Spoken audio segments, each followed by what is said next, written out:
Ciao, io non sono simmetrico e anche oggi spero di esserti utile dandoti il mio parere completamente spassionato e indipendente sul nuovo titolo da giocare. Oggi ti volevo parlare di Silent Hill F, titolo recente. Questo titolo te lo consiglio, dipende.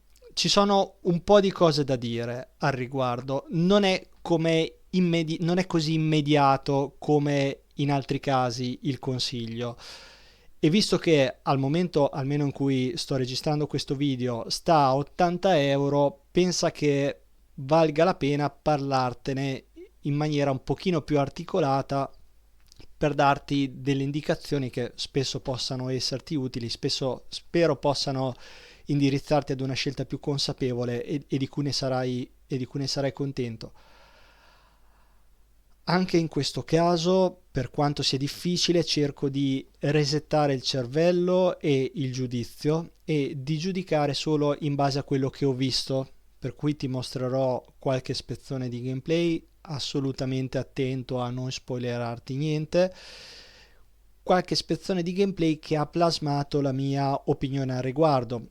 Questo per avvalorare la premessa che non parto da un'opinione e lo faccio sostenere al gameplay, ma il contrario, cerco di darti un parere senza ingerenze di sorta. Ci troviamo di fronte ad un horror psicologico di una serie che ha trovato nuova linfa dopo anni di assenza, grazie al remake dell'anno scorso del numero 2, uscito appunto nel lontano 2001. Parliamo però di questo nuovo titolo, Silent Hill F, la trama. Impersoniamo una ragazza del Giappone dell'epoca Showa, quindi stiamo parlando degli anni 60 del 1900, che impara di essere stata promessa sposa per ripagare dei debiti di famiglia. Quando sente che i genitori ne parlano, esce di casa e inizia la storia dell'orrore, ambientata nella cittadina di Ebisugaoka, che è la cittadina realmente esistita, reale, che ha ispirato la più famosa città di fantasia che dà il nome alla serie, Silent Hill. Da qui in poi si sviluppano diversi temi, tra cui il forte contrasto tra un sistema rigido e tradizionalista come quello giapponese di quegli anni e l'aspirazione di chi ne faceva parte alla modernità. Ci sono altri temi, ma non posso aggiungerti nient'altro per non spoilerare, ma una parentesi la voglio aprire per darti qualche elemento aggiuntivo. L'ambientazione del Giappone è semplicemente perfetta, sia come è resa nel gioco, sia per la pertinenza con i temi trattati. C'è una cosa da dire a questo riguardo. Questo titolo, mi viene da dire ovviamente, vuole essere internazionale e questa scelta è un po' faticosa da sostenere con le scelte di trama. Faccio un esempio, cerco di spiegarmi. Se dico vaso di Pandora, ti viene in mente qualcosa? Certo, magari non sappiamo niente della leggenda, io per primo, ma tutti, chi più chi meno, ci viene in mente a tutti la stessa cosa, cioè scoperchiare un sacco di problemi. Perché? Questo perché è diventata una locuzione, una metafora, una cosa che in qualche modo la sappiamo. Cioè, non sappiamo neanche noi bene perché conosciamo il detto vaso di Pandora, ma lo sappiamo. Fa parte della nostra cultura, fa un po' parte della quotidianità, ok? Ok.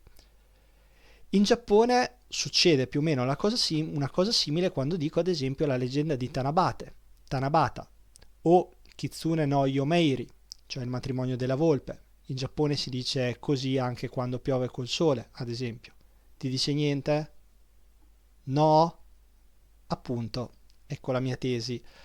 Cioè, sfruttare in ambito internazionale delle parti di cultura così specifica lascia inevitabilmente chi non fa parte di quella cultura senza strumenti per capire appieno cosa sta succedendo.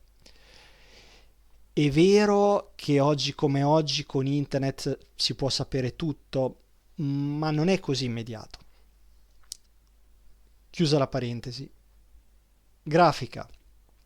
Quello che ho visto mi ha diviso in due. Da un lato le atmosfere, questo villaggio nebbioso reso perfettamente, sono uno spettacolo per gli occhi. D'altra parte si vede questo. Bellissime le case, sembra di essere dentro una cartolina di quei tempi e poi mi scontro con le lenzuola tese. La cosa notoriamente più rigida di questo universo fisico, no? Infinitamente rigide. E le piante evidentemente sono degli oggetti multidimensionali perché sembrano compenetrare il nostro personaggio. Adesso, ironia a parte, ogni tanto mi è successo pure questo e quando sono uscito mi sono voluto sincerare di avere i driver grafici aggiornati, erano purtroppo, perché lasciano meno scusanti, aggiornati. Insomma dai, va bene, ci si passa sopra, qualche frame perso, qualcosa un po' così, ok, ma si può far meglio, no? Dai, che ne dici?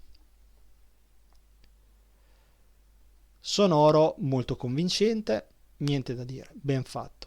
La scelta di usare strumenti tipici agevola non poco l'immedesimazione. Ci sono degli indovinelli e non sono male, anche se alcuni, sincero, non li ho capiti. Sono andato a tentativi alcune volte. Cosa mi ha spaventato di più? Tante volte ci troviamo a prendere ammazzate mostri e questo è un grosso problema. Il combat system è il vero incubo del gioco. È più horror il combat system della storia, fa più paura la legnosità dei comandi, dei jump scares, mi hanno messo più ansia le hitbox delle ambientazioni. Sono duro? Troppo duro? Forse, ma input lag, animazioni dei nostri colpi sono lunghissime, goffe, ovviamente non si possono cancellare, quindi siamo lì col tubo di metallo. Devo swingare a tutti i costi. Ah, fino alla fine. Non ho preso nulla.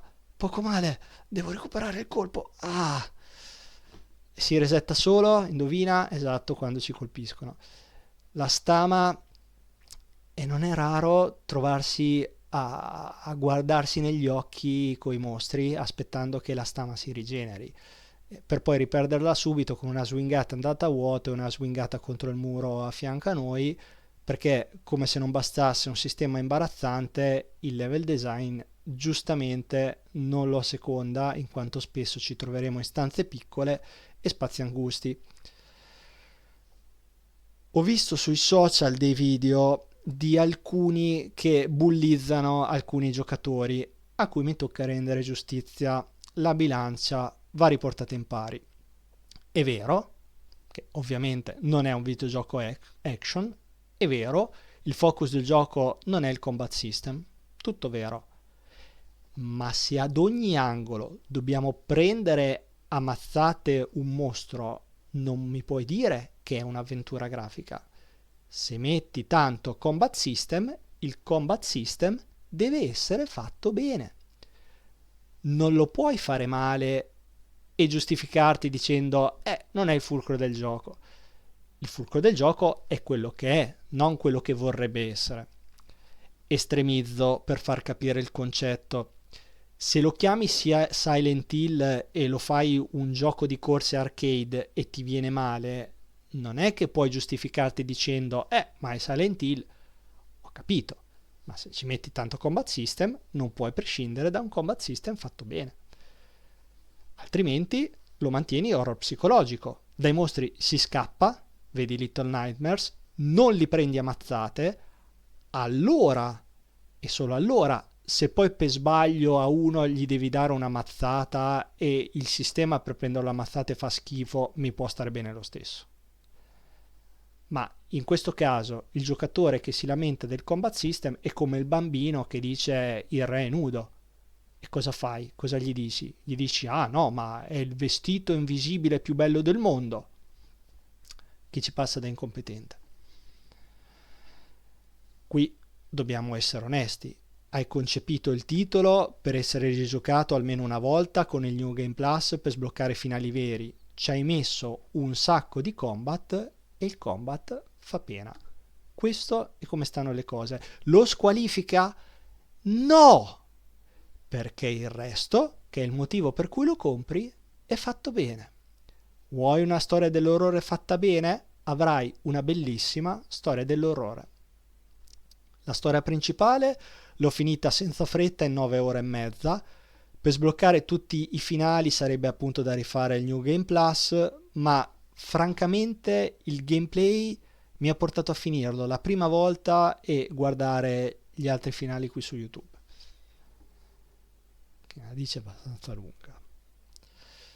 Ultima nota, il prezzo che secondo me è un po' eccessivo. Su questo argomento potrei essere molto pesante, ma mi limito a dire che se chiedono 80 euro e la gente paga 80 euro, fanno bene a chiedere 80 euro.